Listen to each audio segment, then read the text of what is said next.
Wanted to talk a little bit about the production side of things for the firm, and I'm going to talk real briefly, but that's where a lot of this information on cost comes from, or the nature of our cost functions come from. So it's good to have a little bit of intuition.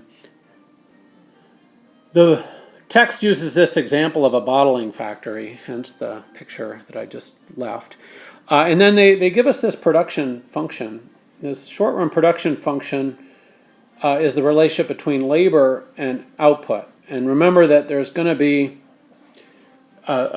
some bottling equipment that the firm has, but it's fixed in the short run. So then what happens is they add workers to it. Of course, if there's no workers even to turn the switch, to turn on the machines, there's no output. But then as we start hiring workers, initially we go from a factory that's turned off with nobody at any of the stations to one that's turned on.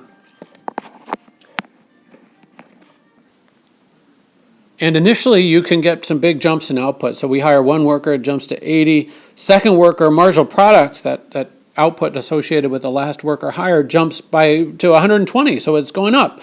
But now we're adding workers in the presence of fixed capital stock, the factory and the machines in the factory. And now, inevitably, we hit diminishing marginal product. So the third worker adds only 60. Where the second worker added 120 to output. The fourth worker results in a 40 bottle increase, the fifth in a 30 bottle increase, and so on. Oftentimes we map this to get the production function, and notice that we map labor on the x-axis and output on the y. All I've done is graph the information in table 6.1, but there's a pretty common situation for the firm in the short run. Initially, as they hire a worker, they get big jumps in output, increasing marginal product. The marginal product is the slope of this function. It's getting steeper. But inevitably, as you add workers in the presence of fixed factors, capital, buildings and machinery, output goes up, but at a diminishing rate. And we could conceivably get crowding and have some range where output actually fell with workers, but no company would knowingly hire the worker that was going to cause a fall in output.